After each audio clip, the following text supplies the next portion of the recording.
ค่ะในกรณีนี้อันเดียวตั้งดีสสังโซฟานาในขณะวันนำจ้องหมอกวันคันเรียงลาเซียวในขณะในก็แคสมาเขาติดข้าจะเสียงสีห้องหมักพันไปอีกขณะสัมเพียงในก็ดีใจทอนอ่อนในขณะ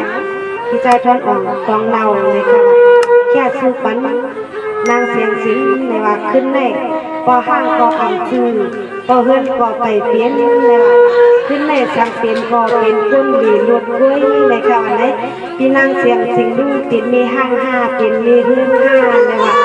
เพราะว่าเป็นมีห้างก็วายกวยจอมคอยกันขนาในวันนี้ราคาพี่ใจทอนของเขาได้หมดเก้าหนักอารมณ์ในพวกหมดเก้าในมีเล่าในขนาดนี้พี่ใจทอนออกมือนอนเอาใครยังไง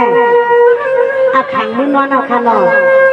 พอไปมือนอนมันจุกตั้งนาต่างๆค่ะพี่ใจทอนออกเลยพี่ใจทอนออกเขาเด็กก็ห้ามก่อนแต่ก็เฮือนก่อนเป็นคนดีลุดเลยค่ะเรื่องนี้เชียงสิงเขาก็เป็นคนดีลุดเที่ยวกันเลยอาคารพี่ใจทอนออกพินบอกว่าพี่ใจทอนออกเขามานำจำให้มายุ่งหันเที่ยวหน้าต่างกันลูกเลยอย่าไปอยู่ไกลขนาดเพราะว่าน้องยูเชียงสิงเขาเป็นมีห้างก็พอไหว้ก็อยู่สั่งคอยกันในวันนี้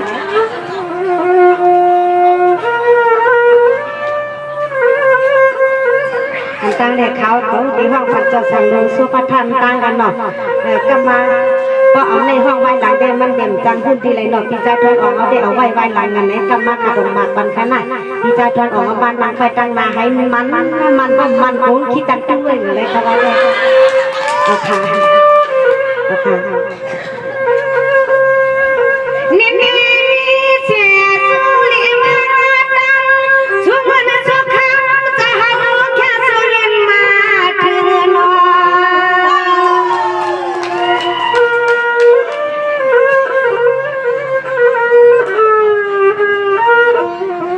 นี่จะสร้างวันเจ้าโสภณาเจ้าแค่เมียเสียงจริงข้าวหมดชุ่มอาสวง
ปีเฮาหน้าเดี๋ยวเฮาบันคำขึ้นใน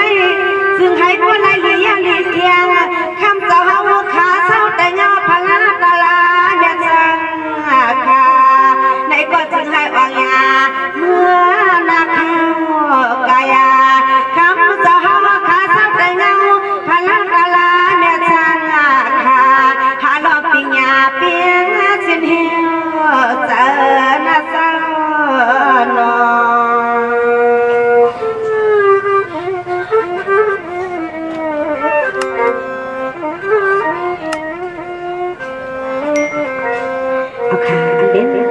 สังเรื่องค่ะสปานาเนี่ยแค่สมาธิค่ะเขาเรายินเสียงสินเด็กค่ะอันก็เอายาวค่ะเนี่ยก็คือว่าประวัติตามหมักสังขารเจ้าคนนี้เขา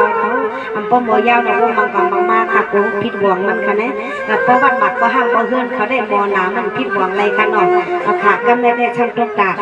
พิจัยทอนออกเขาในขนมแค่ซื้อไว้ในพิจัยทอนออกวันของเราในค่ะเนี่ยอันเลยแค่ซื้อมาว่าเป็นมีห้าเป็นมีเพื่อนในวันพิจัยทอนออกเขาได้ก็ห้ามความเจอก็เพิ่มความเป็นคนหลีลุดในกวนนอกเอาค่ะพิจัยทอนออกนะทำสิกันค่ะสมาธิในระหว่างพิธีสู้วันไซก็ยินหน้าชักหน้ากันหนูเงินถูกคำปิดทวนวังปีนี้ละมอ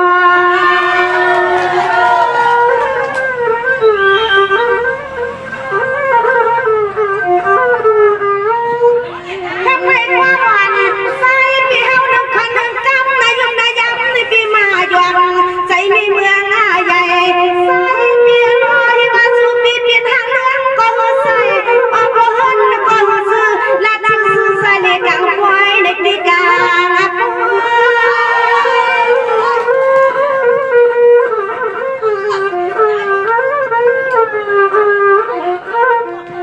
ในเด็กที่ก็ว่าเปียสาเยมาทางสา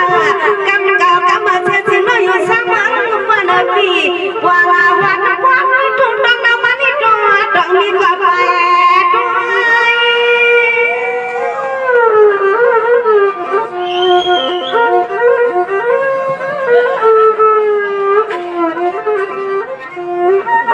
โอ้ยอนุโมปีหามันปีปันเงินแค่สุนัขมาดีว่าพอหันเลยก็หัวใส่พอเฮือนก็หัวซื้อใส่ปีมาหัดไม่เก็บไว้กินน้ำมันใครทำน้องเสื้อสังเฮืองปนมันส่งถึงการคุณพิธนเอาอยู่หน้าตอนวันทำออกคำคืนในส่งถึงการคุณพิธนเอาอยู่หน้าตอนวันทำเลยนอ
มีเฮือนนักเงินวัน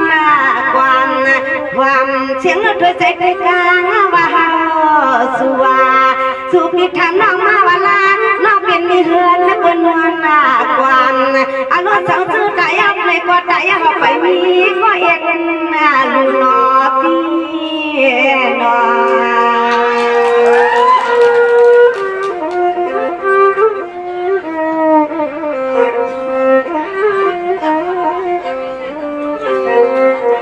สวัสดีวันนั้นนี่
พี่ทวนวางเฮาใครอัน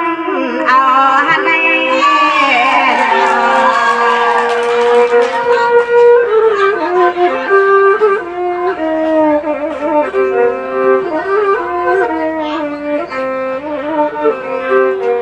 สมัยก่อนเราบ้านนี้พี่เสด็จหลวงเพียรนอนพี่พี่กูสุเปลี่ยนไม่พอหันเราคำนั้นนอนพี่พี่กูสุเปลี่ยนไม่พอหันเรามาเก้ามาไว้ไว้พี่กูเปลี่ยนลูกยิงหลงมาด้วยเราจะเลยยิงเขาหนาวยันชูยืนรถเฮือนงาน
เขาลูกบัวเมืองอันเอาก็เอง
วางเสียงว่าเมาไม่ฟังสัวพวกขอความว่ามือยาหูยาใจยาคอลูกนี้ปิดทวงวางอย่าปล่อยวางเสียงว่ายิงไม่ฟังสุนัข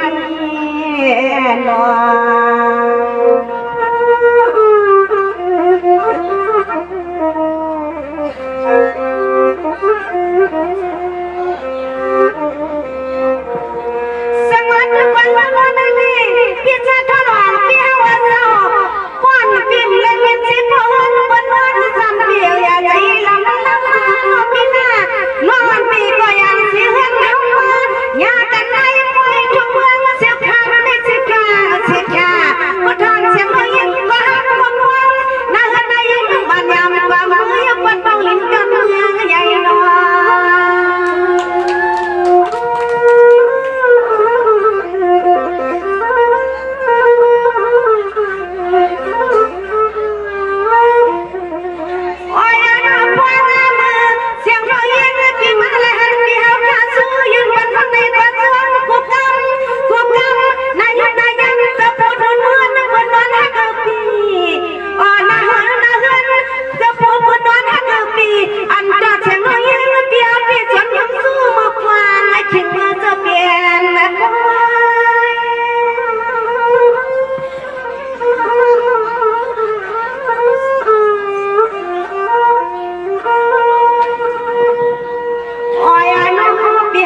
ก็หามางตัว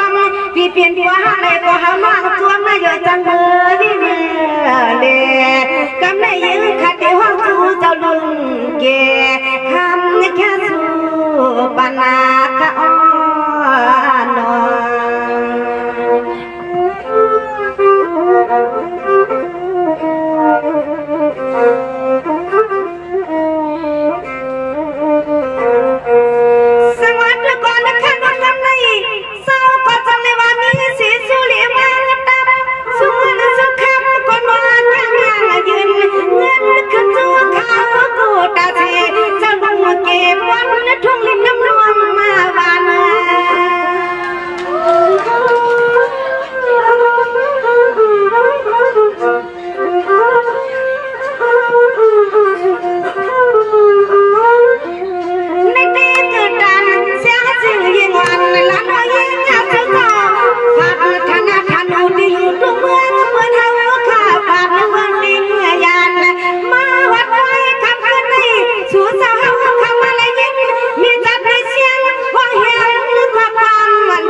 มันเถิดคำสมาเถิดเมืองในเห็นหน้านายมังกลาปันเจ้าเฮาให้เพียงเจ้าในอ้อนน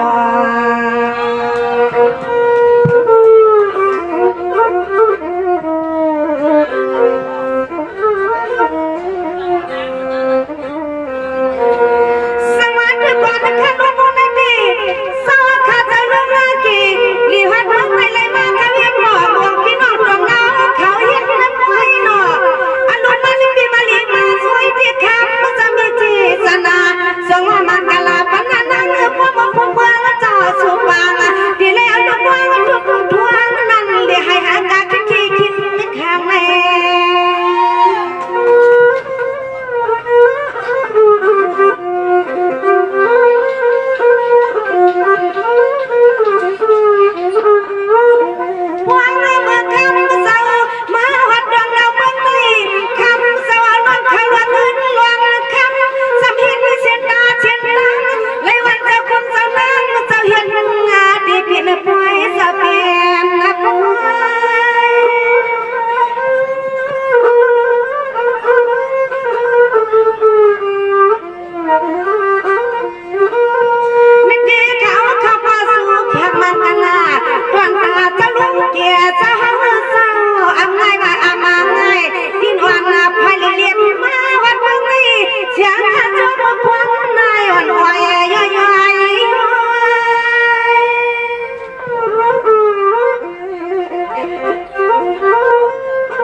บอกต่างเสียงเอาเขาเงินเมื่อจะวางกันมันเถื่อนตานแสงเลี้ยงนางข้างหันหน่อยหน่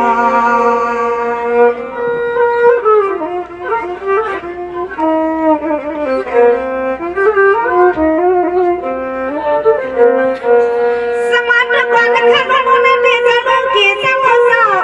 ที่อยู่ทานุน้ำนวลหวานที่วันเศร้าเขาตึกหน้าเศร้าหนอเปลี่ยนปันไหลนั่นนะพาที่อยากแค่ทองดวงมาว่าจะหัวพันกันทุกย้ายก็อยู่จังเมื่อเลี้ย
ปีกว่าดอกดาวดังวัดดังส่วนมังกลาป้าปีกว่าดอกดาวดังวัดดังส่วนสาน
เตรียมสังวันเมืองทุ่งเมืองมันตองเนาเขาเสาจะมีบุญพวน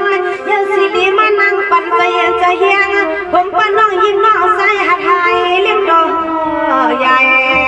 ไม่ใจไม่พอดีป้ามาผมมายาสุเลียตีแล้วลูกวางขึ้นสร้างต่างตามุนตาหานามุกผมมาที่สุดที่แล้วลูกวางขึ้นต่างตามุนตาหานาขยันนอ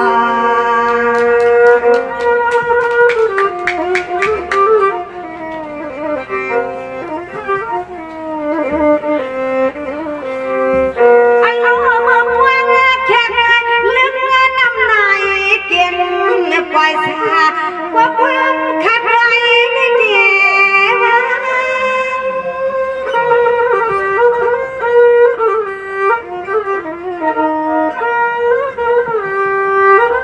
ข้า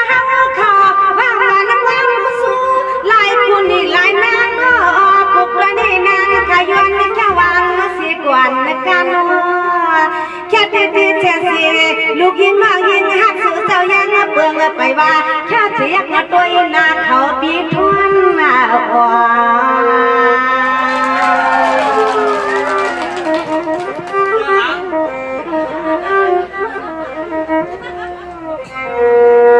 นลดด้วยกวนดูมาปีปีลีลดพลอยขับขึ้นในหักว่าหักมาหักเนี่ยปีเฮาน้องยิงสู่แก้มยวงไปด้วยในฟ้าเมื่อเจ้าเลี้ยงแล้วมีเสมอว่าถึง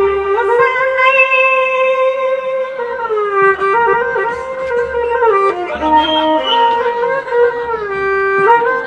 คำในนวนาปีเฮาเขาเมื่อนาเพลงยินเสียงความปีเฮาหยองลายไม่น่าใจไปเฮาไกลหนาโนใจโนพี่ทวนว่าปีเฮาโนที่มาไปเฮาไกลหลานโนเฮ็ดอีสังหาใส่ปีเศร้าปะหลานเปิ้นเสียงน้องย้อนเลยหันหน้าตาปีทวนวางเสียงน้องย้อนเลยหันหน้าตาแก้มน้องคอง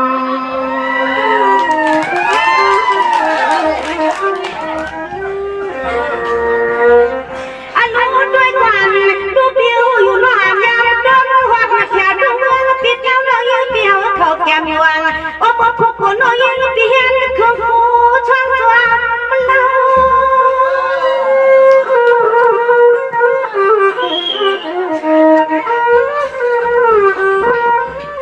อันนู้นปีเฮ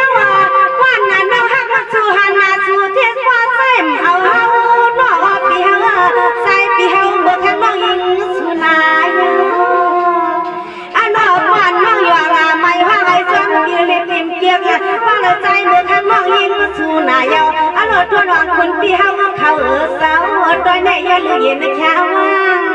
ปล่อยดอยนี่ย้อนเย็นนะข้าว่างปล่อยมาถึงที่ตะกุปากุโก้กุกุนหาอันไรผักตอนย้อนประมาที่ข้าวเขาเลยเสียงเจนั่นในแคนดอให้เลยหันสังกันกุโก้กุกุนเจมันพอเห็นมีเห็นเอาเขาพอเกมีเกี่ยวเขาพอก้าไม่ก้าพอคลองมีคลองเอาเขาในอำมาดังวัดดังเสียงคืออันไรมาจุลุมตุ่มกันที่วัดหมอกวันคำในแคนดออันเฮาขาดพี่น้องสังห้องพี่ห้องเปิงความเฮาขาดพี่น้องมีตีเรื่องตีซึ้งในแค่นอพี่น้องเฮาเขาความบังเฮาขาดพี่น้องเย็นนำสีดำขาไม่สูญ